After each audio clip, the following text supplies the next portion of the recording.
How are you? I'm good, man. I'm good. Yeah, it's been, You good? what, 18 months? I know. Yeah, man. What Bible? Oh, where do you want me to sit? Yeah, no, just there. Just This sit. one, yeah. Just sit there. Don't come and do media, you know. 'Cause I know you're a media guy now. So Don't come and do the whole media thing. Is that mic comfortable for you? You can push it away. Yeah. I'm all right with that. Yeah. You can push As it long away. as you can hear it. How long have you been set up in here? Thank you. Maybe 3 years now. Really, yeah? We've been doing this podcast 3 years in April. You must have been here about 4 years now then. Me? Yeah. I thought we was talking about you and your. Oh, you're talking about, yeah. About everything? How long? This is all him. Yeah? This is all him. 4 years it's looked like this. Right, okay. And have you lot known each other? No, just like 3 years now. Right, Since I started. Yeah. Yeah. People listening probably can hear the accent now. So they just know things have just changed up. So I'm a long way from home. yeah. Guys, we have Joe Thompson here. How are you, man? Yeah, Or JT. I'm good. Met you like 18 months ago at Yeah. the Sport Bible event. Yeah. Well, I knew of you before that, but Mhm. met you properly 18 months ago. Asked him to come on the podcast, and he didn't rate me. He didn't rate me. Do you know what I mean? Like No, that. I'm playing. It wasn't like that at all. I'm playing. But this is when you were still playing them times, isn't it? Yeah, so still playing. Mm. It was coming to an end, and I knew it was coming to an end. Hence why I'd done like the big piece for Sport Bible. Mm. But I'm a man of my word. I said I'd come through, and I'm You here. You did. Took 18 months, but It's to be honest, taken it's about better 5 now. hours today. Oh, mate, you're a busy guy. It's it's not even that. The world's gone crazy. It's stopped. Mate, and traffic is just... Because even us getting here, something that would normally take 20 minutes or like 45 minutes. Well, I asked him, I said, how far away is it? He was like, 18 miles. I was like, yeah, you know, this time of day will be 40 minutes. Nah. He said it'd be 2 hours. I said, well, I better get some sleep. Oh, did you get some sleep? Yeah. Oh, you're well rested then. You're well rested. But yeah, man, what's been going on since you... Wait, this is your first season out, isn't it? First real season, yeah, just 12 months virtually. How's it? Oh, wait, when did you actually officially announce retirement? We'll go Was it February last year. Oh, you knew? Yeah. Okay, we're going to get into like Mhm. your whole thing in a second. But when you actually retired, was it a thing of, you know what, I can't, like you just don't have it in you anymore, or you just thought there's bigger things in football? There's bigger things in football. Yeah. I got to that point. I'd started doing what I'm doing now. And it wasn't able to train nowhere near as much as I'd like to. So it got to a point where I was thinking to myself, I'm an all-in type of guy. So I'd rather, you know, say thank you very much to football. It's been an amazing part of my life. Enjoyed every moment of it. But I'm going on to different things now. Do you miss it? I miss Saturdays. Don't I miss trading. Not Yeah. training. I don't miss training. I don't miss training. Yeah, there's loads of things with football. I miss the change rooms, and you know, a lot of people and ex-players will say they miss the changing rooms. Yeah. I think when I eventually stopped playing, because obviously I'm at Haringey now. So Yeah. I think when I eventually stop playing, that's all I'm going to miss. The changing rooms. Yeah. Because even now, training is just, you don't really fancy it until you're there. And I think now, because I used to actually love training, now I'm at the point where I'm like, oh, training. And then, yeah, I'm going to miss the banter, you know, it's the Saturdays, hearing the music over the tannoys and stuff like that. But I think I've only got, after this season, I think I've only got 1 year left in me, man. Do you think? So that is it. It's that 3 o'clock or just before 3 o'clock. Yeah. Tunnel. Yeah. Ready to compete. You're like, Yeah. because training's done now. You know, it's time to do the real thing. And like you say, the music, the fans. And that moment, like, I love competing. Like, I'm the worst, whether it's card game, whatever. Yeah. I'm a bad loser. But yeah, those Saturdays are what I miss. So sometimes, Do you still have a kickabout though? not really, no. So I That just do comes to time time, to time. But I just wanted to stop Yeah. and have a rest and try new things and venture off into different areas. Okay. So with you now, you obviously you started at Man United, didn't it? Did I read that? As a somewhere? kid, You yeah. started off at Man United. Mhm. So you're Manchester boy? Not originally, no. No, where are you from? Originally born down in Bath. Oh, really? Mm. You must have gone quite early though.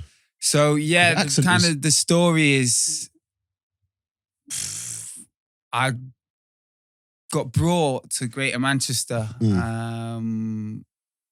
At the same time, my mum got sectioned on a psychiatric unit. Yeah. Oh wow. And my dad was never around, so my auntie came down and stopped me and my younger brother from going into social care and social services. So that's where it all really came about. And then while my mum was receiving care down in Bath, you know, I soon got to the Northwest and realised that the whole place was infatuated with football. Yeah, man. And that was my way of integrating into a new community, new school, and trying to basically make new friends. Yeah, were you always like involved in football? Like, did you love football? Was it literally when you got there? No, when I got there, yeah. I always knew I was like quite gifted from, you know, an athleticism, you know, and I've always enjoyed playing sports and stuff like that. But football, up until when I got there, it was just like, it was everywhere, you know, playground, the way you turned, people kicking ball on the street. Yeah. So that was, like I say, my way of, you know, getting in with How did new you, kids. when did the first big break come? Because obviously you didn't stay at United. Yeah. You went and moved on. What happened for you to move on? Was it that, you know what, they're not offering you the pro or? Yeah, so I signed at 9 and was there till I was 16. And then it was just like a lot of lads at that age, you know, decisions need to be made with football clubs, and I wasn't physically developing. They'd even gone as far as sending me for a hand scan to predict my height, to see if they could predict my height, Did they get it right? They got it wrong. It's a bit of a laughing joke now when I go in and work with some of the coaches and the players there. I told you must be 6'2". 6'1", yeah. Oh yeah, 6'1". Yeah. Yeah, you must be. So they told me I'd be 5'9", 5'10" tops. But like I say, I wasn't impacting the game nowhere near as I'd like to. And you know, at that age, some guys just shoot up and get chest airs and all of that, and I was way behind. So at what age did you like really start to shoot up? Probably about 6 to 8 months after that. Did you already have your club by then? Yeah, so I'd gone on trial at a few places. Been at Blackburn, had a look at Wigan and various other clubs because there's loads in and around. And it was just my high school PE teachers just said to me, why don't you go down to Rochdale? And I was like, no disrespect, but you know, I've been here and all these teams are wanting to have a little look at me. But he was right, you know, he could see that I'd lost my confidence and the love for the game. So he said, why don't you just go and, you know, be that kid in the playground again and enjoy yourself. You did well at Rochdale. Yeah. Enjoyed it. Yeah. You know, to be fair to them and the manager at the time, they said, we want to get you in the first team by 17. And they stuck to their word. And like you say, I was enjoying it, playing. And that's what it was all about, really. Yeah. Okay. So only because of time, I'm literally just flying. So what people are probably wondering that you're 31? Yes. You're 31 and you've already retired from football. Yeah. We spoke a bit about the fact that you missed a lot of football. What happened? Obviously, I know what happened. What happened? What was the first major setback that happened? Yeah, so the first major setback was, like you say, playing at Rochdale, doing really well. I had, dreams and aspirations to really kick on and climb the leagues. Yeah. And I felt like I'd done everything possible at Rochdale. We've been promoted, scored goals, was a big part of a successful team. And I wanted to move on, and I moved on to Tranmere. And, when a bid comes in, you feel like and it's accepted, you feel like you're half out the door. Yeah. And then for that first year at Tranmere, it was stop-start. I really struggled to integrate into new changing rooms, big egos, big characters. But I said to myself going into the second season, I want to justify the price tag. And prove to the fans, because they know their football, why the manager, brought me in and what I'm about. did that. Was flying in the second season, man of the match, scoring goals. And then I just noticed something wasn't right. I spoke to the club doctor. When you say you noticed, was it fatigue or was it something? Yeah, fatigue. Fatigue. Fatigue. I was finding the sessions way too hard. I was having to do so much more to get out on a training pitch and playing on a Saturday. And then some of the games just started going at 1,000,000 miles an hour. And I felt like I was going in slow motion. And I spoke to the club doctor and, mentioned that some lumps had popped up in the side of my neck. And within 4 days, told me that I got cancer and I had stage 4S Hodgkin's lymphoma. So it's cancer on my immune system, basically. Yeah. Oh, immune system. Immune system, yeah. And the sad thing is that when I spoke to the professor, I'd naively gone with my wife and my little girl. Yeah. When you got the news? Yeah, when I got the news. So I've got a little girl in the pram on my right and then I've got my missus on the left-hand side of me. And I just remember thinking like, I wish, I could be just absolute mind was blown. Yeah. And I remember him saying, do you want the good news or the bad news? I said, well, like we do, hit me with the bad news. Yeah. And he said, you've got Hodgkin's lymphoma, cancer of your immune system. And I was just totally naive and ignorant to it. They'd mentioned it in passing comments prior to that diagnosis, but I just thought I had like glandular fever or something else. And when I started to Google and realise, when you felt the lumps, did you have it in your head straight away that this could be it? Were you worried straight away? No. You do what any young footballer does. You think you're invincible. Yeah, it'll be okay. It'll pass. But I was experiencing quite sharp pains. Yeah, going towards my chest and towards my heart, and then when my wife was able to calm me down, we was able to ask some questions, and he said basically you've got stage 4S, and that's quite far though, isn't it? Very far, and you probably had it for 3 years. And you've got large watermelon-sized masses of tumours on your chest, in your neck, and going towards your spleen. So we need to do something sooner rather than later. And how soon from then to actually starting treatment or whatever? Well, it still didn't sink in because I stupidly said at the time, like, this was October. And I said, okay, so what's the protocol? What do we have to do? And he said, you'll have 6 months worth of chemotherapy every 2 weeks. And you're going on a Monday and you'll have your treatment. And if you're well enough to go home, you can go home. But you're going to be on a young oncology unit. So that's anybody from 25 and down. So I said to him, like, okay, cool. So I'll be back playing football by April time. Yeah. And then that's when it hit home when he said, no, young man, you need to realise your career's not in the balance, your life is. So it was just a nightmare. The worst car journey home going. And then it was Your wife 6 must weeks. Have been in.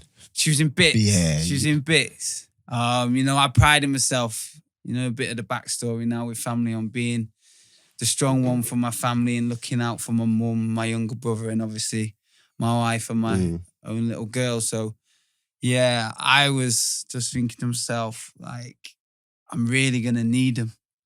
And I've always been the rock for him, but I'm going to need him to come through and support me as best as possible. Yeah, and obviously, like, you've said this story probably however many times. Yeah. Because, and this is probably the second, maybe third time I've heard you speak about this. Do you still get that feeling in you, like it's hard to speak about, or are you comfortable just knowing that? I'll never be comfortable with it. I just now know the impact it has. So it's something that I was torn with how much I go into it, how much energy I give it to a certain degree. But I do class it as a setback. Yeah. And it's just something that I've had to overcome. Yeah. And obviously I'm blessed and grateful that I've managed to come out the other end because others that I know and I've come across have not been so fortunate. Yeah, and you say that you look at it as a setback. Are there any times where it gets to the point where you're speaking about it and it brings you back to a certain place? Sometimes, certain conversations that you've had with family members, certain questions that some people might ask, after talks. Or I was just in at AFC Wimbledon with their 18s this afternoon, and some of the questions were really good. Yeah. But sometimes it does take you back to, I remember when I was in that dark place, or when I was thinking along those lines. And obviously, football's far from your mind at these times. Yeah. So, how long before start to dream again? Yeah, like you had chemo started. Yeah. And then how long did chemo go on for? 6 months. And I can only imagine what it's like going through that. But was there a point when you turned the corner, or is it literally when the doctor's like, you know what, you might have a chance? Or like, how does it go? Yeah, so you have a scan at the start, and that's obviously your base, and then you'll have a scan at the end to see if that treatment's worked. And if it's worked, brilliant, you're in remission and you're all clear. If not, plan B, there'll be some sort of other treatment that you might have to undergo. So it's just when the doctor says it. Yeah. It literally was when they say, you're in remission and you're cancer free. Yeah. That's when you feel like you can start to get your life back on track. So you don't even have like a feeling like I might be in remission? Or did you feel good? No, I dealt with the treatment physically quite well. The one thing I'm always have been with chemotherapy is I've always been violently sick. Yeah. But I think that's because your body's so fine-tuned, you're a professional athlete. Anything that's foreign coming into the body, it wants rid of. And when it is so toxic like chemotherapy, it really reacted badly. Yeah. But I felt okay during it. There was never a moment really where I thought, you know what, I feel like it's getting on top of me, or the symptoms are getting worse. Because we had Andy Cole. Yes. And he had his kidney transplant, and he was saying there was a time where he started thinking, this might be it for me. Did you ever have those feelings during those times where you're like, you know what, it might not end well? Or did you just keep your mind positive? More so that second time. Yeah. We'll get to that. Yeah, exactly.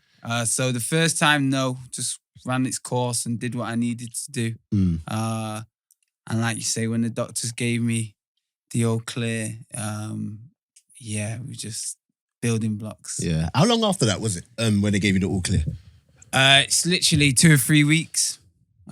Quite fortunate. Up in Manchester, there's a massive hospital called the Christie. But the one thing is, it's all geared and built for, cancer patients. But when you walk through those hospital doors, that it's quite a lot to take, because it's quite overwhelming, because everybody's fighting that same battle. You're not going to come across anybody with a broken leg or anything like that. So it's a wonderful place, but it's also not a nice place when you're going through it. Yeah. Did you manage to reach out to people there and make friends, because you're kind of going through the You same have things? to. I think I was on the young oncology unit, and to be fair to football, it really did rally round. The support from football was amazing when it broke out.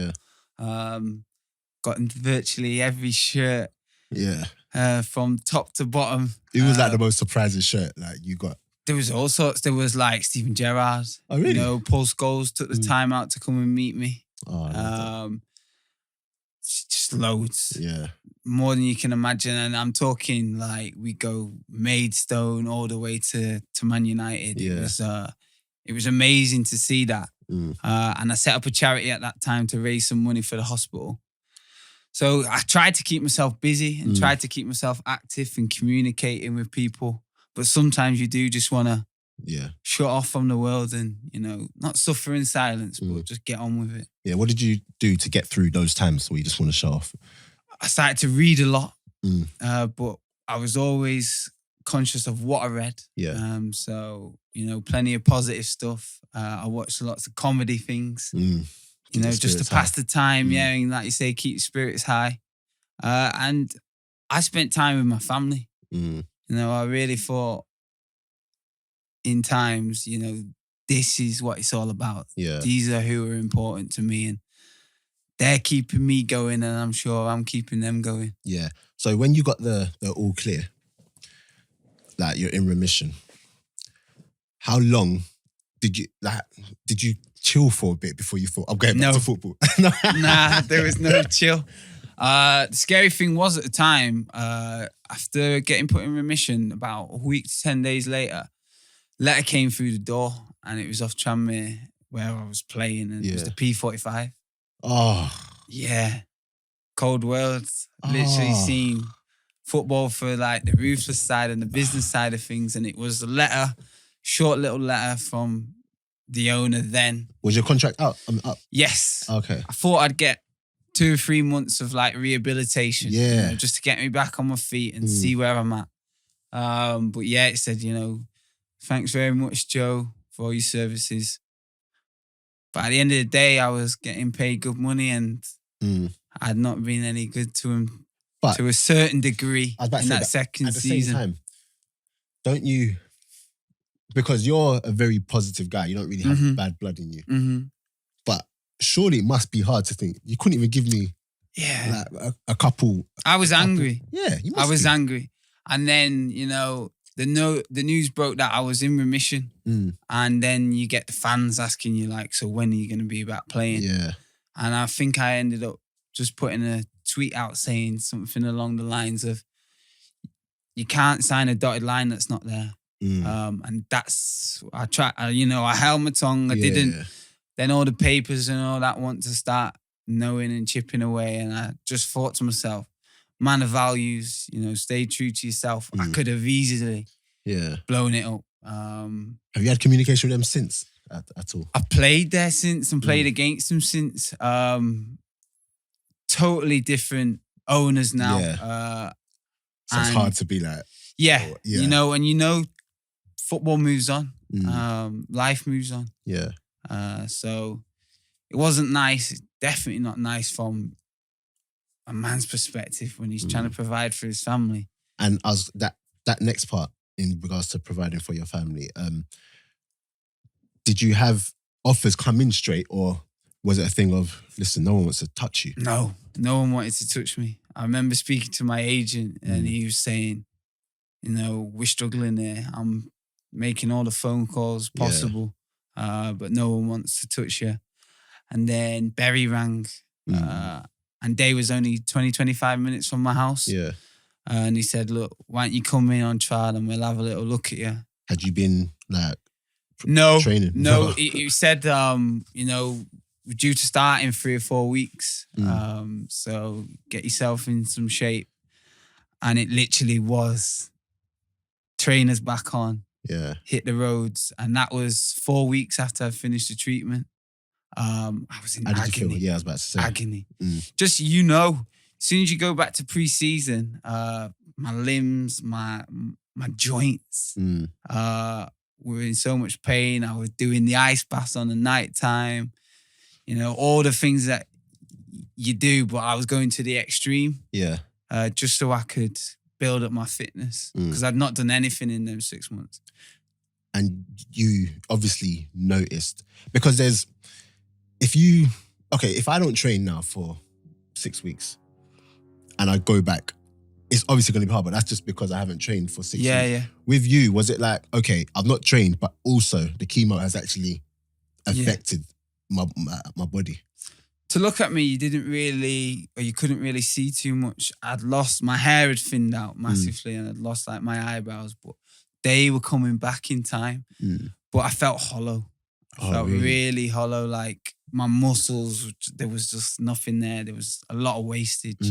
And it was just a simple case of, I remember thinking, I knew a route and like a bit of a road run. Yeah. Like around near my house and around a few estates. And I remember thinking, that's probably, I don't know, 3 or 4K. So let's just see how fast you can do that. Yeah. And then tomorrow night or tomorrow morning, literally just start right. We'll go a little bit, faster. How long did it take you that first time? I think it took me about. You know what I ended up doing? I ended up walking. and doing, the old school, do the lampposts. Yeah. And just go from there. And I ended up walking. So just slowly. I've been in a worse place, so a bit of pain. Yeah. Wasn't going to put me off. I would say that's the thing. When you've been through what you've been through, to do something like get back to fitness or get back to playing football, it's not really something you probably look at and thinking, I can't do that. Yeah. Because you've done the hard stuff. Yeah. Do you get what I'm saying? Thought, why come so far and achieve so much? Not to go and give it like 100%. Yeah. No, I definitely hear that. So you went Bury. Yeah. And how did that go for you? It was stop-start.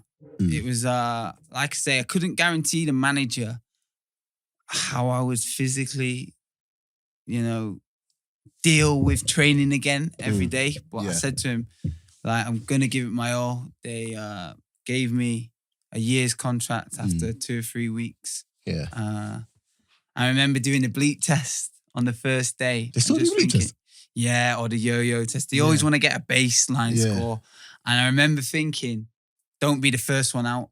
Yeah. It'd be quite easy for me to be the first one out. Everybody knew the situation and the story. And don't be the second one out. Yeah. Because you know that guy, don't you? Yeah. Who's been looking over his Trust shoulder me, to see. the moment one drops out. Yeah. He's gone. So I finished middle of the pack, and that was quite... it reassured me that, I could still do it. And that was just out of determination and desire. But for the season as a whole, the team were flying. Yeah. They ended up getting promoted. But I only played a handful of games because I just wasn't able to get this rhythm and routine because of little niggly injuries. Okay, so you never really used to get injuries, did you? No, not up until that point. Yeah. And then these niggly injuries come and they're like the annoying ones. Yeah, and it was cancer of my immune system. So I knew that my body and my muscles were not going to recover as quick. And then on top of that with the chemotherapy, it was just going to have to be, trial and error and see what's what. Because I remember when I spoke to you and you were out with a hamstring injury. Yeah. And you'd been out for a couple of weeks. And then I said to you, like, how long you got till you come back? You said 10 weeks. I was like, what? Yeah. I was like, 10 weeks? Yeah. And I'm normally back in like 3 weeks. And then you were like, you don't heal like you used to. Nah, not at all. It probably was when I moved on to Carlisle, where I moved on from Bury to Carlisle, and it probably took 6 months where I was able to really trust my body. Yeah. And feel free, talk about that white line when you cross it. Prior to then, I'd always crossed it thinking, if I come off without anything, So you just restrict it. And yeah. Did it affect your matches? It must have. 100%. I was playing games tactically and like educated when to run, when to sprint. Do I hold my position here? Yeah. Even though I know I should go or take a risk or take the chance, I'm going to have to go all that way back. Were you enjoying it though? I was enjoying it. I was enjoying being back in the environment, and training and competing, like I said. And Keith Curl was amazing with me at Carlisle. Oh yeah, shout him out. Where is he now? He's at Northampton now, yeah. Oh, okay. And he took the time out to understand me as a person, because it's a bit of a weird one. He took us to like a training camp in the Lake District. And I remember these guys were like all black jackets, Range Rovers all around in these hills. Yeah. They were taking no bullshit. Like, they was like, right, we're on it. Trainers on, run. And all it was a day to test us as a team and, to a man and push us to the limits. How did you cope with that one? Fine, because of where I'd been. But you could tell these guys had done their homework. They were prodding and probing certain, members. And they were testing me mentally. And it got to a point where they wanted us to go swimming in this lake. Can you swim? No. Well, I couldn't at the time. You learned. And I couldn't at the time. And I remember thinking, the guy just went bang, just gave me the life jacket and said, well, I want you to swim to that. So I put the life jacket on. It took me forever. Yeah. And then after it, Keith took me aside and said, you got a little girl? I was like, yeah. He said, so why can't you swim? I was like, rah. it's a good point, you know. Mm. So every Monday, I would go to the swimming baths and literally teach myself how to swim while I was playing up there and use it as rehab and, you know, getting over the match day. That's the thing I always say, yeah, because I can swim in it, but not swims. If you drop me in the ocean, we're not known for being strong. Yeah, trust me, and it fits with me. But I always think to myself, is it too late to proper learn how to swim for me? And are you a proper swimmer now? I can swim now, yeah. He just said after that, he was like, what if you talk about that late, what if she goes too far? And I was like, yeah, I get that. Because he knew that, like, that was my strength and my weakness in a way, that my little girl, he was like, so what would you do if he was a dad? I was like, yeah, because obviously it's your nature to protect him. And yeah, I can swim from now on. I'm quite a good swimmer, to be fair. No, you know what, you're encouraging me. I need to go and be a proper swimmer. I need to swim properly. But yeah, so you get back playing. You're all cool and everything. In the back of your mind though, because when you're in remission, how long is there? There's like a period, right? 2 years. 2 years. It's so quite a big moment for anybody that's been through it. So in the back of your mind, did you ever think, like you're living your life, but are you always thinking, you know what, it could come back? No, you'd be naive and, you know, stupid if you never had that passing thought. But I'll never say, like, never live your life in fear. But yeah, there's still times now where I get anxious about certain appointments and stuff like that. But that 2-year marker was quite a big one. But I was past that when I went and signed back at Rochdale. And then... And then go on, you can say it. No, it was, again, I went back to Rochdale. I was worried about going back to Rochdale because I'd left with a good reputation. And I was concerned that I wasn't going to be able to repeat what I'd done prior. But again, the manager offered me a short-term deal and I took it with both hands. And I was enjoying football. I was playing really well. And I just had to go for one last scan. It was 3 years on. I put myself forward for like a clinical trial. And this was the last one. And then it was Christmas Eve 2016. They told me that the cancer had come back. Yeah, it was anger this time. I was gutted the first time. But, you know, when the doctor told me that, he told me the best way he could. And this was my guy, the doctor. We built up a relationship and I could see he was gutted for me as well. Because I just wanted to smash the room up. Yeah, is there a way to like live life? Do you know what I mean? Like, because I'm pretty sure you've come back, you've kept yourself healthy, you've done as much as you can, and then you get that information. So is it a thing of like you're angry in the moment, or you're thinking, what more do I need to? That's what it was. It was that. It was like, I classed myself as, you know, I felt like I paid my dues. I'd experienced the worst of it. I tried to live my life and learn from certain mistakes because when you're young and you're playing football, you don't tend to appreciate, you know, certain things. And I was no different. I'd lived like kind of life in the fast lane. But after that first time round, I understood what was important to me. And it was that, not the victim mentality, but just like, why? What more can I do? And I could say all the feelings and emotions came flooding back. And then they tell you what treatment you're going to have this time round. So it wasn't like the same? No, it wasn't the same. I was going to have to undergo 2 cycles, 6 days solid, 24-hour chemotherapy. And you'd come off like for about 20 minutes on a night time. And that was just to get a shower and stretch your legs. But in the end, I just ended up saying to him, let's just keep it going because I'm hooked up to all these machines. I can't walk far anyway. And by the time you let me off these machines, all the lights have gone off and I don't want to disturb any of the other patients. In those moments, like if there's a way for you to explain exactly what you're going through, like during chemo, like how your body feels, like is that something you're even able to put into words? Try my best to. But for me, everyone's different. So some people deal with chemotherapy better than others. But I remember first time round I had to have it in cannula form. And it was like 4 drugs through machines and drips and IV.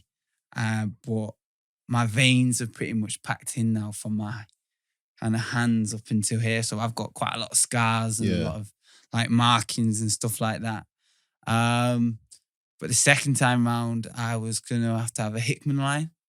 So that's where you get the line, like a tube put into your chest. Oh, okay, cool. And what that is they feed the tube into quite a big vein near your heart. Yeah. And then it literally dangles out of you. And I remember having that operation and just crying because it was like, that was real now. And this was going to like stick with me forever. And yeah, it was like, I'd felt like I'd had the kind of kiddie version and now I was about to say, because that sounds like a much more... Listen, there's kids that have it on a day-to-day basis and, you know, I salute them massively because it's to stay resilient and, you know, so upbeat in those moments is tough and kids are magical. Yeah. And they look at it and see it in a different way. But yeah, it was not nice. And like I say, when I'm having all this treatment, I'm spending time away from my family. And this was the problem. My little girl was older this time round. Did you want, obviously your family were there to see you and everything, but is there a part of you do you ever get in that thing of like, I don't want you to see me like this? Yeah. So during the first 2 cycles, my little girl would visit me now and again. Yeah. And that was just me showing her that daddy's okay. And the doctors are, you know, they're doing their best and they're working away. And I remember speaking to her one time when she come and visited me. She said like, are the doctors doing a good job? I said, yeah. She was like, well, I've got this and that and I've got sports day and I've got this. And I just remember thinking like, I don't know if I'm going to be able to make it. Yeah. But then you have a rest period. But I was going to have to undergo a stem cell transplant. So we're talking, you get put in isolation. It's a room probably no bigger than what we're in now with a little toilet and an ensuite bathroom. And that's when it really was raw. Are you allowed anything with you though? You're allowed your belongings, but you might as well have nothing because you just got your thoughts. You know, the room temperature doesn't change. The nurses are in and out every 1 to 2 hours. You can have your phone. Okay. But they literally wash the room down. Yeah. Because what it is they strip your body down so your blood counts are on 0. And then they try and reintroduce good cells. And then slowly, hopefully, fingers crossed, you know, your blood counts pick up. And you ask anybody that's been through it, it's the worst sort of treatment you can ever have because the first 7 days are like the most potent chemotherapy you can have. Yeah. And they say you'll be in there for 6 to 8 weeks. So even that's just tough to take and get your head round and have that like sanity that you don't know if you're going to be able to walk out that door. And I was going to get to that as well. Like, so this time, did you get those thoughts like, am I going to make this? Yeah, massively. Got to a point where you just take it hour at a time.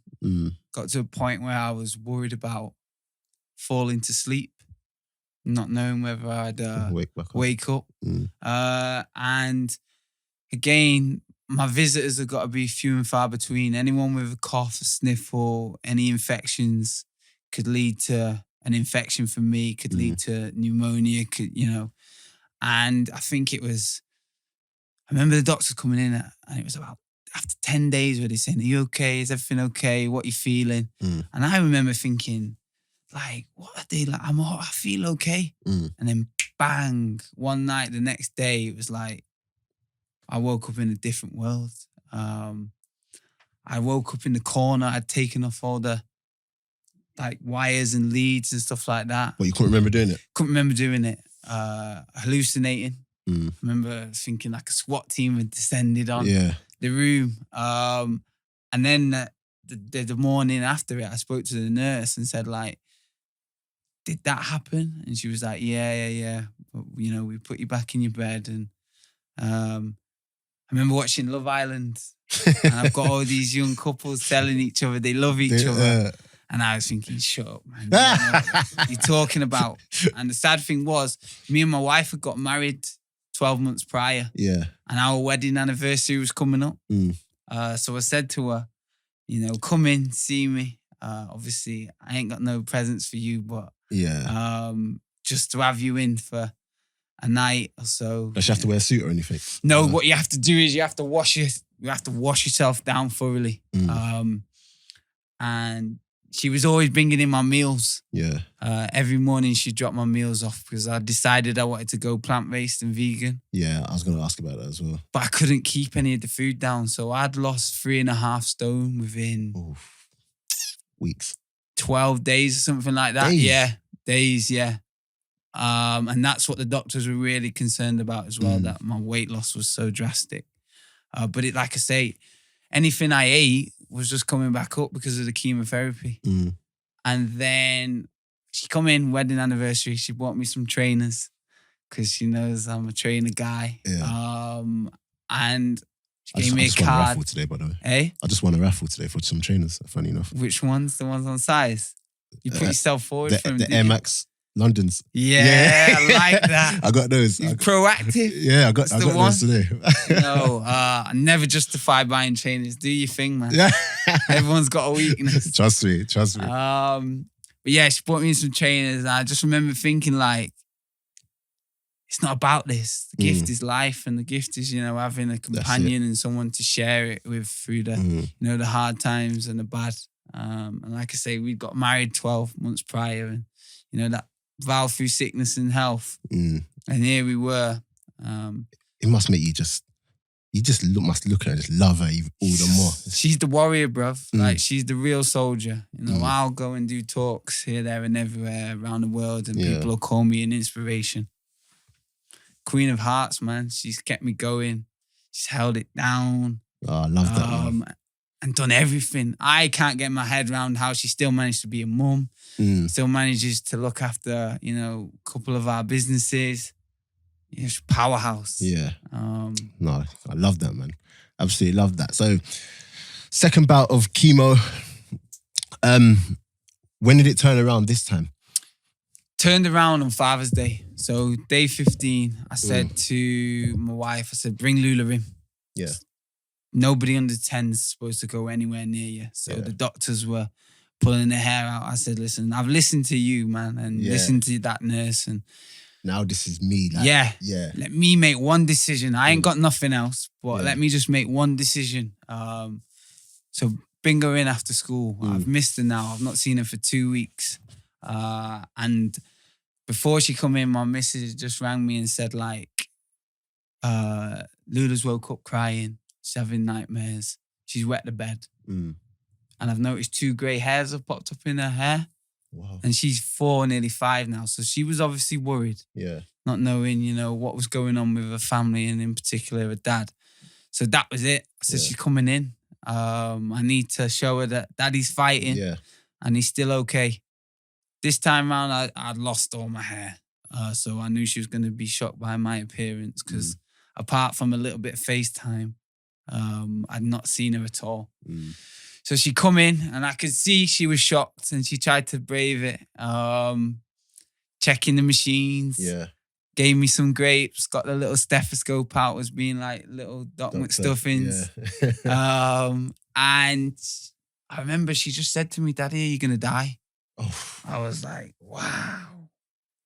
And the fact that I couldn't look her in the eye and give her the honest answer and say everything's going to be okay, it broke me, but it was the kind of turning point because that was it then. It was like, right, time to get the fight on because it reminded me of what I was doing it for, who I was doing it for. And that, first and foremost, I had a job to do, and that was to go be a dad. And I've always tried to tell her about, you know, whether it works, whether it doesn't work, whether you fail, whether you're successful, as long as you've given it your all, then you can do that. And I remember speaking to my wife on the night time where I said, look, all you need to know is, if it gets on top of me and I lose my fight, it wasn't because I gave up. Yeah. And that's as plain as I could give it to him. And within 2 days, my blood shot up through the roof. Oh, wow. Yeah, and we talk about mind, body and soul and that psychological aspect. The mental must be so big then. Yeah, massively. And it's why I'm so fascinated now and try and give back to the younger ones and talk to them about mindset, because it goes hand in hand. Yeah. I did manage to keep a bit of food down from then on and, start to build up my strength. And after 18 days, I was able to walk out. I remember the doctors coming in and seeing me, and one of my coaches at Rochdale came in and see me, and he was in the room at the same time. And they just said, look, your blood counts have got past that level where they need to be. You can go home tomorrow. And I remember clutching for the bed, thinking, I'm not going anywhere. I've got all these nurses, I click of a button. But then after 20 minutes, I thought to myself, you know what? There's somebody else waiting for this treatment. So face the fear, get out tomorrow. And my wife Chantel and my little girl come and pick me up, and I could barely walk. I was pretty much bedbound, but I mustered up the energy to get in the car. Tore my calf as soon as I come off the curb. Did you feel it straight away? Yeah. Oh. I was like, wow. Because hospital floors are flat, aren't they? Yeah. And as soon as I stepped down, ping, I was like, football's a million miles away. But my... Were you still in touch though with what's going on with football? Phone, massively. Yeah. It was a bit hard because football had finished, so everyone was on holiday. Oh, okay. So while I'm looking at Snapchat and while I'm looking at Instagram, everyone's having a nice time, and it was times where I thought, don't forget about me, I'm coming. But yeah, it was, for that first month while I was out of the hospital, it was stop-start. I was having blackouts. I remember I'd fall just walking around the house. Yeah. And I wasn't able to get up the stairs without help, and it was not nice. You want to try and get back to normal life as soon as possible.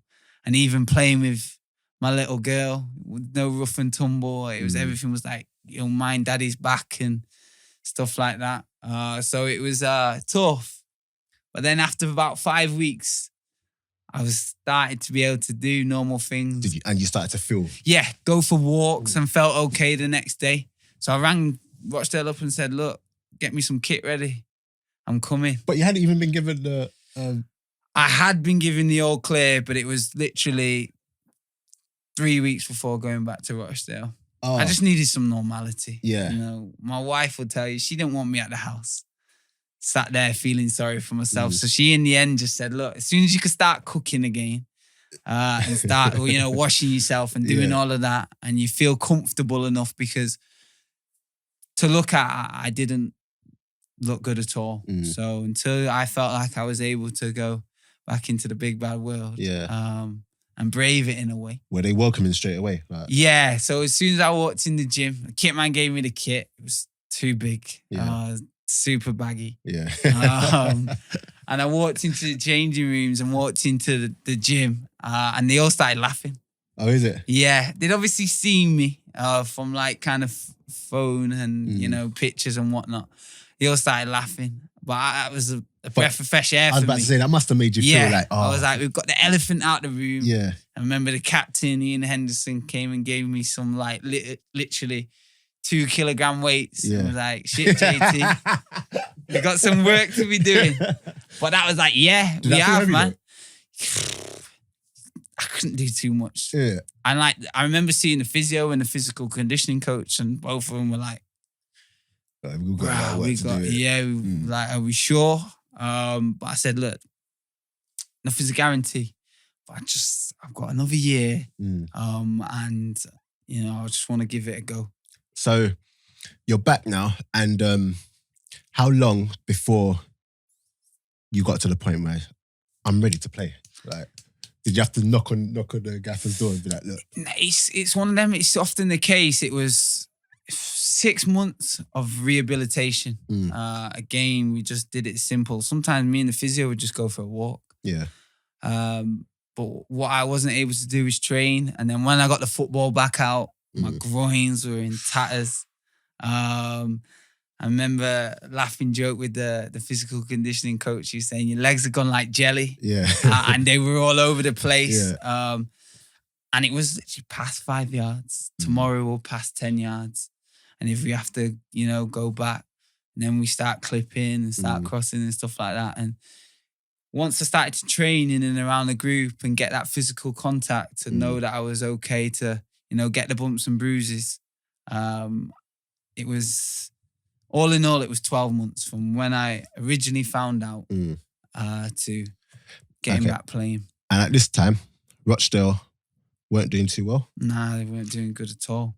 And correct me if I'm wrong, when you came back, that wasn't the game to stay up, was it? No, so I came back just before Christmas, but we was in the relegation zone.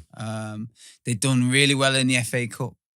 They took Tottenham, they played them at home, and we drew 2-2. And we should have won that day. Yeah. And I was on the bench. I remember you got media. Yeah, loads of it prior to it. Yeah.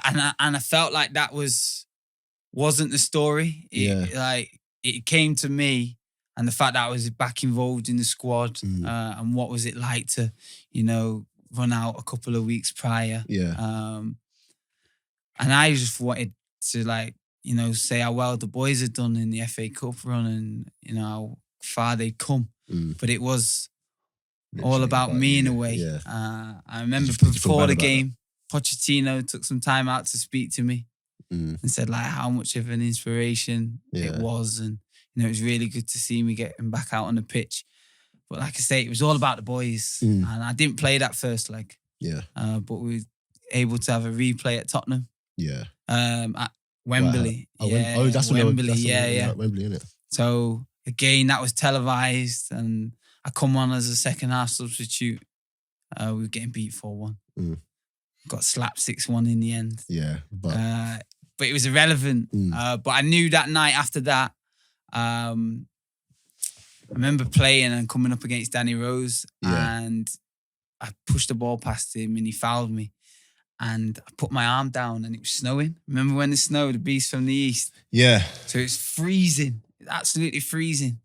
And put my arm down and my arm just extended and I tore a shoulder ligament. But I just remember thinking, this was after about 10 minutes. There's no chance I can come off it. This is like on BT or wherever. And there's no way they're going to talk about me coming on and say what they're saying and then me do a U-turn and be subbed off. I can't do it. So I just braved it for the next 20 minutes or so, and then I spoke to the physio and I was in a sling, and then the media after the game, I had to take the sling off and speak to everybody. Yeah. And I got in a coach, I had the sling on, and I was out for the next 5 to 6 weeks. Yeah. But I just thought, you know what? And I knew that night I was never going to get to the heights that maybe I should have got to. People will probably say, should have played higher, should have definitely played a lot more games. But, for is that just because the injuries were just going to keep coming, or your mind just wasn't there? Well, if you work it out, 22, 23, and you tell me that I've got cancer and I've had it for 3 years, from the age of 20 to this point of 28, 29, I'd either had it, been recovering from it, or, just getting through it. Yeah. So those were the cards we were dealt, and you just try and make the best out of a bad hand. Yeah. No, that's mad. So the match I'm trying to get to, because this one, man, it's a proper tearjerker, man. So you don't need to stay up. Yeah, last game of the season. Last game of the season. Who you playing? Charlton. Tough game. Doing well. They was in the playoffs. Yeah. You know what? Take it away, because it was all stacked against us. It really was. Like, we played against Oldham, which anyone knows Manchester's literally 3 miles away from Rochdale, so your nearest rivals. And we played them at home 2 weeks prior. and I started that game. I got brought down for a penalty. Yeah. And if it wasn't for me play acting and rolling around and trying to get the defender sent off, I should have took that penalty. The guy that took it missed it. And I remember thinking, that was the moment. Yeah. That was the moment. That was my moment. And I should have took that penalty. Yeah. But like you say, it came down to the last game of the season. I was on the bench, fuming. It's so funny. I'd been used to, like, for that whole season, I wanted to help so much, wanted to contribute, and I was fed up of watching and not being able to, if we go down and I'm involved, no problem. But if I go down and watch, then I feel like I may have left something to chance. Even after all of this, just you're fuming to still be on raging. the bench. It's the same. You still, it's like anybody. Your manager tells you you're on the bench and you're not in that starting 11. You're not happy. Yeah. So I remember thinking, when, and you're doing all of that. I'm warming up, constantly warming up, and then. Like the last day of the season, all the scores, all the fans have got their radios on, and apparently Oldham and Northampton was 2-2, so we needed a win, because that point's going to make sure they're safe. And 65th minute, he put me on, and he just said, he didn't say too much. He said, "Look, we need a goal." Yeah. And I just said, "Yeah, leave it with me." He put me and the striker on, who'd scored the equaliser against Tottenham. And me and Davo went on, and it just kind of changed the game. Within 4 minutes, Calvin Andrews had nodded one down to me in the 18-yard box. And I just knew then. Yeah. As soon as I took my first touch, I shifted it from my right onto the left. And anybody that knows me or has played against me knows I don't use that left too much. But I just put my foot through it and just buried it in the bottom corner. What was that? You've probably been asked this so many times. What was the feeling like? What's that feeling like, man? I would say euphoria. I remember there was probably 5,000 or 6,000 people in that stadium, but they'd all been with me emotionally on the journey. And it sounded like there was 55,000 in the stadium, like literally that raw emotion. That euphoria. But for me, there was a moment from when I hit the ball, knowing that it had gone into the back of the net, to celebrating, it just all went quiet. Yeah. It was all just like bliss, like walking on a beach. Yeah. And I just remember thinking, this is what it's all been about. All the sacrifice, all the hard times, all the struggle. And the fact that my family were there to see it as well. Yeah. I knew that I was never going to get this feeling ever again. Didn't matter how long my career was after that. What I had achieved prior to it. I'd scored hat-tricks, scored important goals. I'd been promoted, I'd been relegated. Nothing's bigger than that moment, This was like my mountaintop. And then all the emotions and the noise came, and obviously all your teammates jump on you. And I remember the right back, Joe Rafferty at the time, said, he was like, we'd listened to like loads of songs, and Drake was out at the time, God's Plan. Yeah. And he just went, God's Plan. And there was still 20 minutes to go. But I knew Charlton weren't going to score. Every time the ball went near our box, either our keeper saved it or someone blocked it. And then there was, in the other game, there was still 7 minutes left. But I totally forgot. When the final whistle went, all the fans come on the pitch. But then the announcement came on that the Oldham game was still going on and they were still playing. So everything went quiet. And then Sky Sports came up to me. I totally forgot the game was on Sky. And it was the only game at that time. Yeah. So obviously all of football was watching it. And I spoke to them, and then I went into the changing rooms. I got my phone and I could see the messages. I could see Twitter. I could see everything. I was like, wow, we'll get back to that. Yeah. And then I started watching the screen of the game, the Oldham game. And again, I knew they weren't going to score. And then, the whole stadium erupted when they found out that obviously Oldham had not got a winner. And I just had my little girl. all these fans were flying past me. I had my little girl on my shoulders. And everyone was just pandemonium. It's all walking past me. Yeah. And I just remember laughing. And then I remember speaking to a reporter who must have seen me. And he said, I've just watched everything that's just gone on. There's everyone running around us, you know, there's people going crazy. He said, and you've literally just walked around. I said, yeah. Because my little girl said to me, make sure you get me on the pitch after the game. Yeah. And daddy's got to stick to his promises. That's it. And then when the ground, you know, everyone exited and everyone left, all the lads were buzzing in the changing rooms, because I realised how important it was from a team perspective and for a club, you know, League One, with not a massive budget, that financially kept them in the league and, you know, kept them going for the next 3 or 4 years. So it was massive. And they'd given me time and stuck by me and, you know, never rushed me to get back. So that was my like kind of parting gift in a way. And you, at that point, you knew that, you know what, I'm borrowed time now. Yeah.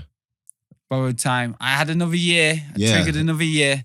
But that's when I met you. And I tore my hamstring. Yeah. And you could probably tell at that time I tore it quite bad. Yeah. And I literally played the start of the first game of the season and then played a game behind closed doors and I tore my hamstring. And I was like, nah, we're done and dusted now. Yeah. But I wasn't going to rush the decision. I was going to try and do some rehab. But like I said, it was quite a big tear in behind like my knee. And because of all the treatment that I'd had, it affected my nerve system and, you know, my immune system and being able to repair those muscle fibers. You know what's so funny, yeah? It wasn't even funny, but I remember when I spoke to you that day, actually. And I had a feeling. Yeah, I could tell you was trying to get it out of me. I had a feeling. I'd spoke to people as well. I was like, you've not played in the last like month or so. I was like, yeah, I got a hamstring tear, but I'll be back soon. Yeah, but in my head, I was thinking, he's done. Yeah. He's done. And you're doing talks. And, yes. And I remember listening to your talk that day and I can hear in your voice and you had a video. Yeah, you had the video up. And I remember you looking at the video and while everyone was watching the video, I looked at you and then I remember you had this look on your face like, boy, like, it's done. Like, but you hadn't said it. No, I think when I watched the video, because that's the first time I saw the Sport Bible video. Like we'd obviously pieced it together, but that's the first time. And that was like me, because it was at Google headquarters. Yeah, Mindshare. Yeah, Mindshare. So it was like packed out room, and that's the first time I saw it. And I remember speaking to the organisers prior to it, and they were saying all these workshops, and he said like, yours is sold out. And I was like, rah. So I watched this video, and I knew then when I watched it, I could tell, like you say, in my voice, that I was exiting, and like you say, I was doing different talks and stuff like that. So it was time for me to move on. Yeah. So now you've got the plan to move on now. Mm-hmm.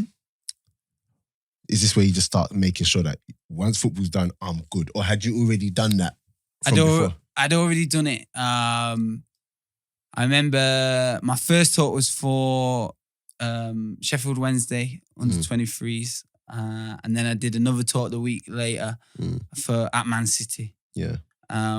And I still looked terrible when I did those talks. But I thought if I can speak to Pep Guardiola and do you answer it? You can answer if you want. 1 second. Hello? What's up? Right. No, you're supposed to get there for half. Joseph's here chatting on the phone. Is Elliot about? That wasn't always there, was it? I'm in the middle of this podcast. We've got about 10 minutes left. Give me 10 minutes. He's going to have 10 minutes. I'll try, just see if Elliot's about. All right.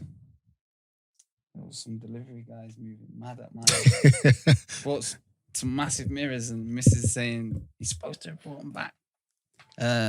Prior to this, obviously. Well, never mind. We move on, innit? We move. Precious. But you done the talk at Man City. Yeah. Spoke to Pep And I thought if I can do this in front of the biggest club the most successful at the time in the Premiership, then looking like this, I can do this anywhere. And you're comfortable now doing it, right? I have to get myself in the mindset to do it. Because like you say before, I know that I'm going to go through those emotions. So if you see me prior to it, what I have to do to get myself in the right frame of mind and, be honest. Yeah. And then after it, like after this, I'll be shattered. Yeah. I'll be tired, like emotionally drained. But I can get myself in that mindset, and then the feedback that I get from it, that's what brings me the energy back. I remember at Manjib, after you said after you did your talk, and there were people in the audience crying. Yeah. Like, and it's when you really look at it, to know that your story can touch so many people, man. It was something that I really did struggle with, because I'm the worst for it, like self-sabotage and that kind of feeling unworthy. And it was really something that had to come with talks to know that when I do speak, people take notice of my story and can relate to it. But it also gives them so much hope and courage. And I remember being in the toilets after it, and this guy was like, I'm going to get my life together, I've been moaning about certain things. And I was like, and my man's out here fighting for his life twice. And I was like... He put everything into perspective. Yeah, and I was like, that's it. If I inspire someone from my words and they go and take action and go and change their life for the positive, then that's job done for me. It's going really well. Yeah, you got a book as well, right? Yeah. I'm actually gonna give away one of your books. Actually, nice. I'm not gonna make you give it to me for free. Don't worry. You're gonna see the little Amazon thing come through. I want a little review. Yeah, honest review. No, you're gonna see it come. So we're gonna give one of those away. And when did you do the book? What made you? So I was doing the book in that final year. Oh, okay. They was always like, the book guys was like, oh, you played at Wembley. That's the perfect ending. Nah. Got beat 6-1. Yeah. That ain't giving no one no hope. For you. That ain't giving no one no hope. Yeah. But then I knew once I scored the goal, I literally spoke to the book guys and said, right, well, there's your end chapter. Yeah. And then they threw it back on my toes. They was like, that's not the end chapter. He said, we've done all this work over the last 12 to 15 months. You need to go see your dad. I was like, you know me like that now, yeah? And he said, well, we can see through doing all this, but that you need to go and have a conversation with him. Well, you and your dad weren't? No, not speaking. My dad had spoken to me when I was in isolation, but this is the weird thing. He spoke to me from a prison cell. Yeah. And I felt like I was in a prison cell for no fault of my own. So I went and visited him and I spent 2 hours with him. I could have been there all day. Yeah. A lot of questions that I wanted answering. Did you get them answers? I got some. Like I say, I could have been there all day.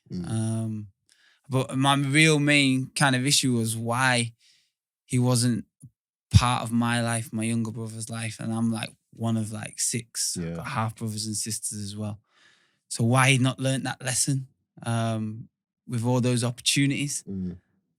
Because I'd been in a similar position with my little girl, and that was everything that motivated me. And those were my responsibilities. So it was, a lot of kids nowadays are from a broken home.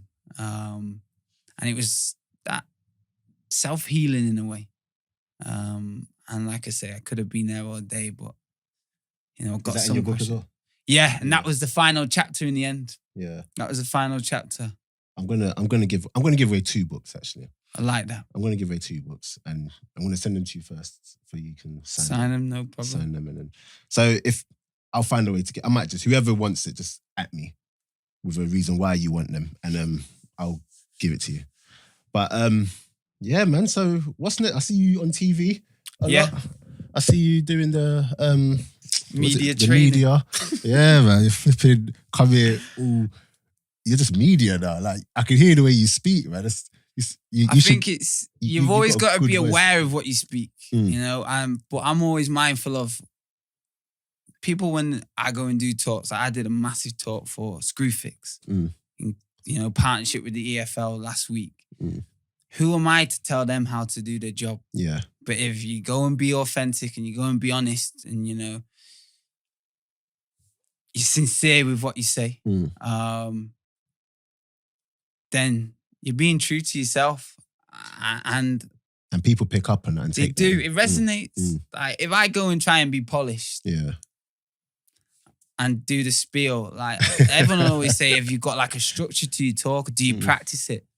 I know what subjects I'm going to talk about, but I'm also going to assess the room, certain ages, certain things that I'll talk about today will go over younger ones' heads. But other things, they'll be like, yeah, I can relate to that. Yeah. So, yeah, plenty of talks. Do you enjoy like commentary? Yeah. So I do quite a lot of work for MUTV now. Watch a lot of the 18s and the 23s, and the future's bright for Man United. You can see now in the first team. If there was someone that you thought, you know what, he's going to be a star. Mason Greenwood. Oh, yeah. I've seen him at 18s. The boy was making a mockery of people. He can go either way. And he's probably got one of the perfect role models in Marcus Rashford ahead of him. Just copy what he's doing and you'll be fine. You support United? No, I support Arsenal. Love that. Yeah. Absolutely. Henry was my guy. Oh, God. Ian Wright.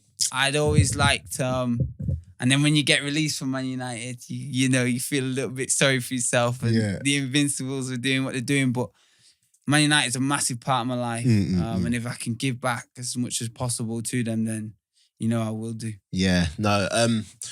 What's your take on Arsenal's, In fact, before we get there, obviously right now, the coronavirus. Moving mad. Yeah. Are you worried about that by any that? Well, I have to be a bit worried. Yeah. I got a message from like the NHS and anybody that's been a patient or is, immune system. Like I say, my immune system's been compromised. Yeah. But I do my best eating right. I try and, just the basics. Get outside, stay active. Yeah. Drink as much as possible. But yeah, I'm a little bit concerned. I'm a bit concerned of how slow we've been to react. I try not to get into politics. I don't really watch the news too much. But even now on social media, you can't turn anywhere without seeing it and, putting your face in a way. So, yeah, I just think, if we're going to go on lockdown for the next 2 weeks, spend some time with your family. That's it. Yeah. That's have some quality time with your loved ones. ones. On Insta today, didn't you? Yeah, just literally in the taxi on the way, I just was thinking about it and I thought, there's more important things than work, money, those social aspects. Just, you've got to shut your door. Shut your door. As long as you've got some food in your cupboards and your fridge. And toilet roll. My missus did the kind of shop the other day. I was like, is that us? Yeah, we're getting in the bunker. Yeah. But yeah, it was, just, find out, spend some time with your loved ones. But yeah, before we wrap up, Arsenal. Yeah. What's your take on them? Yeah, well, I wish Arteta, speedy recovery. Yeah. Things are changing. Like Man United, it's going to take time. When you've had, a manager be at the helm for so long and be in control like Sir Alex Ferguson and Arsene Wenger, it's going to take time. I thought Arsene should have left. From before? Yeah, particularly when we won the FA Cup. Thought that would have been a perfect time to chip out in a way. He's so stubborn, Yeah. He's so stubborn.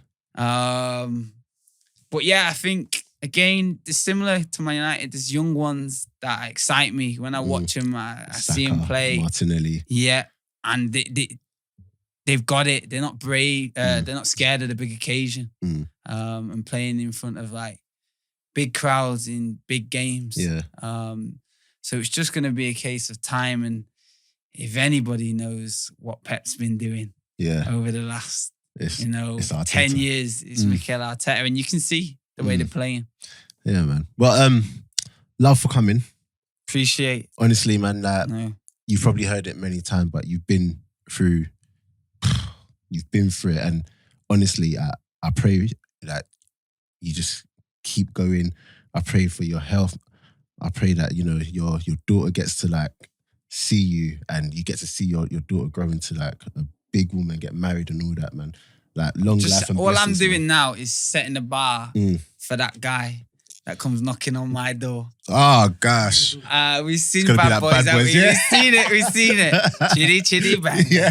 And that's what it's gonna be like. Yeah, but they got married though in the latest one. That's it, man. And he says it to him. Fair enough. Yeah. So it's like, yeah, that's it. You do, you know. I've always said like I want to buy my daughter, you know, car, house, watch her get married. And all you those and things. you will. You will, man. It's like anything. Life's hard at times, man. But if you keep going, and I think I live by a motto now is like, don't live life to survive, live life to thrive. And what I mean by that is enjoy yourself. Don't take life too serious because it can soon pass you by. You should do your own podcast. It's been said before. I'm not this techie guy, man. Listen. I like coming on doing like, this is probably my first one. Really? Yeah, first one. So this is how busy I've been. I told you I've got I you. see it. I see it. But you know, coronavirus or no coronavirus, I'm gonna come down to you know Manchester. what? I'm not gonna lie. You. I thought to myself. You was worried, weren't you? I was worried today. I thought to myself. I never thought. You know, I was worried about the trains though. Yeah, I was like, you know what? That's what I was worried about. That's why I was like, let me get in my car. Let me just get that. Those of you coming here, don't think you're always gonna be getting.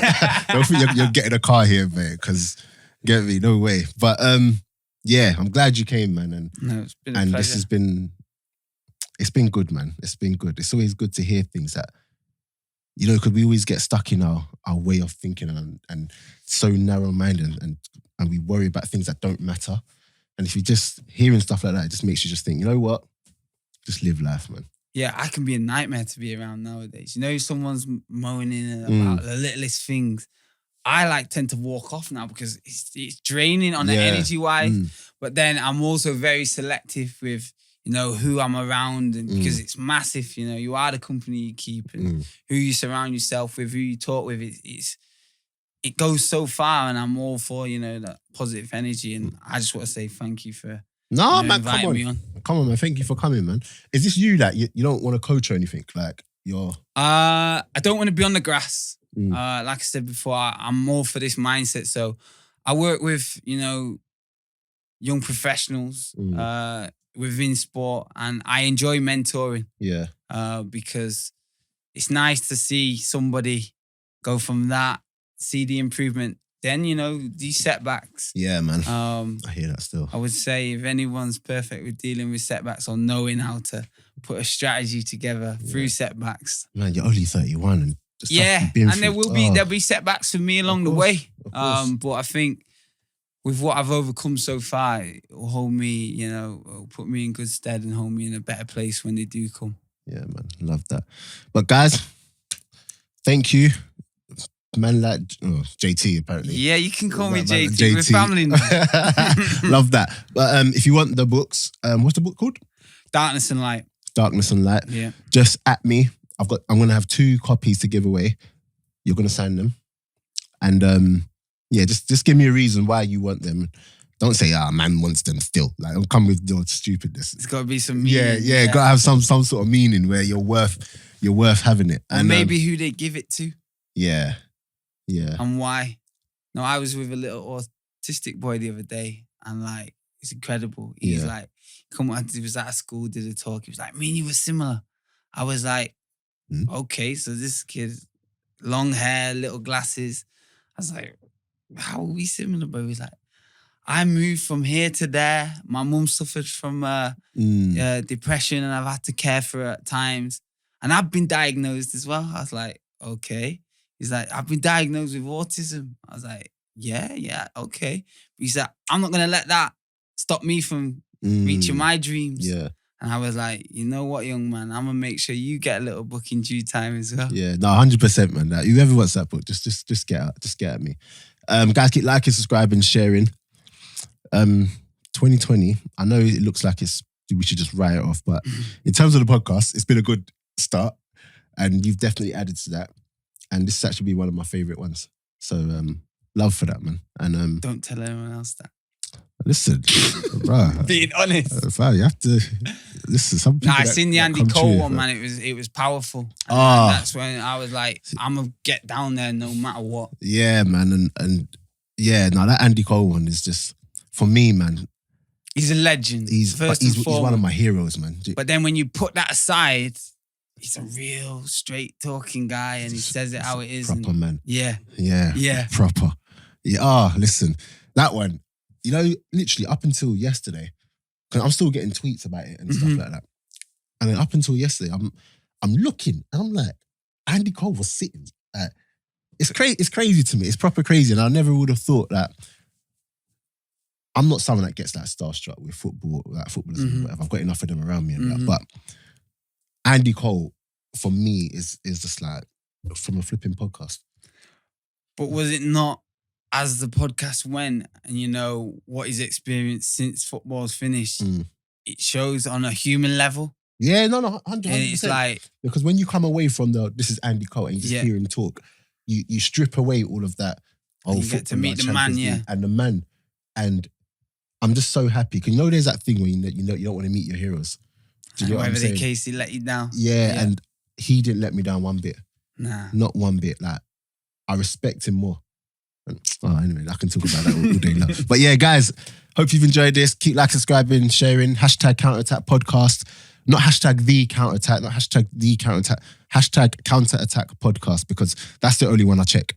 And whenever I do check the other one and I see the tweets, I'm not responding to them. Just so you know. No, I'm joking. Guys, in a bit, we're out.